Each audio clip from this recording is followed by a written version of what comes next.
What up? It's Jimmy from odds.com. This is a clip from our big NCAA basketball show. Check out the entire show. Hit the link at the bottom of the screen. It's available exclusively on odds.com. His last game on his card, 9 p.m. Eastern, UConn Huskies, 10-6, 7-6 in the Big East at the Georgetown Hoyas, 7-10, 5-7 in the Big East, where McDonough Arena in Washington, D.C. Connecticut, 4-point favorites opened. 4-point favorites across the board. Some of the books have added juice to that minus 115 juice, but it hasn't switched. This total hasn't switched either, sitting at 138. Huskies had their 2-game winning streak snapped with a 68-60 loss at Villanova as 7.5-point favorites. They only turned the ball over 10 times, but struggled with their shot. 36.4% from the field, 25.9% from three. Booknight scored 21. But RJ Cole was the only other player to score in double digits. It was just Booknight's second game back from injuries, averaging 20.1 points per game. UConn hits 42.9% from the field, 34.7% from three, and 71.5% from the stripe. Georgetown's won 2 straight, coming off an 81-75 win over Seton Hall at home on Saturday as 4.5-point home dogs. They shot 50% from the field and 62.5% from three. Hard to imagine them being able to recreate those numbers. Jamarco Pickett had a season-high 20 points. He's averaging 12.7 on the season. They're led by Javon Blair, who averages 16.2 points per game. They hit 42.9% from the field, 36.8% from three, and 74.8% from the line. But they're very sloppy with the ball. They average 16.1 turnovers a game, and UConn can get after them defensively. Max, UConn 4-point road favorites. Take it away. Jim, I don't even know why you need to ask me what I'm doing on this game. Line shot for me, my best UConn Husky line, because you know what? UConn's back, baby. We got Book. We got Sunogo. We got RJ. And we're going to eat cupcakes all over Georgetown's goddamn kitchen. We're going to eat their food. We're coming into their house. We're going to take a dump in their bathroom and not flush. Okay? I'm telling you this.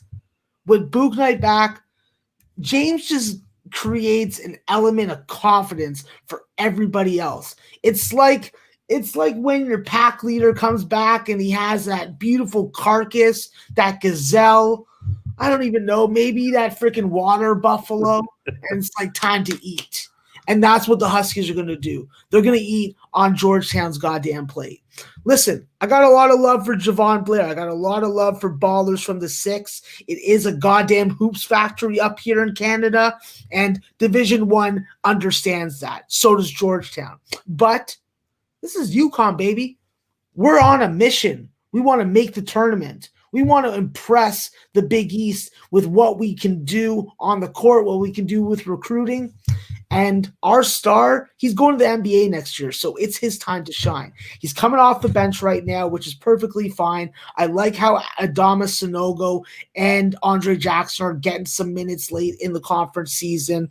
We got to have that depth. We got to have those 2 units that we can run out there. And I think that as long as you're getting solid production from Jalen Gaffney and Tyler Pauley off the bench, everything else is going to fall into play. This is a game where Connecticut has to slow the tempo down. They have to grind out possessions in the half court and make Georgetown work that clock to get their shot attempts.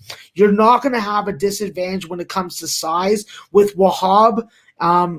Definitely a guy that's capable of being a problem inside for you, but I do think that he is susceptible to foul trouble at times. I think that if Sanogo goes down with foul trouble, it's just a perfect opportunity for Josh Carlton to be able to get some of his minutes back. I think that that's a good motivation aspect for him. But with Sanogo, you're not really expecting a ton of offense. You're expecting him to make some putbacks if he gets some offensive rebounds, to be good on the defensive end. That's where you need him. I think that UConn is going to frustrate me at times with their scoring. They may fall behind, but as we've seen on the road, this is a team that wins, cashes tickets, and can come from behind. I don't even know what to sell you more on it. It's UConn or die. So give me UConn or kill me. Jesus. Well, we will give you UConn -4 at -110 at FanDuel. Couple books left at 4s. Bet365 also at 4. The rest have moved to 4.5s. UConn Huskies to finish off Maxwell Smart's card. Max, that puts a bow on your action. You were excellent in the 2 weeks that I was gone. 42 and 31 plus 7.97 units. You've had an excellent season.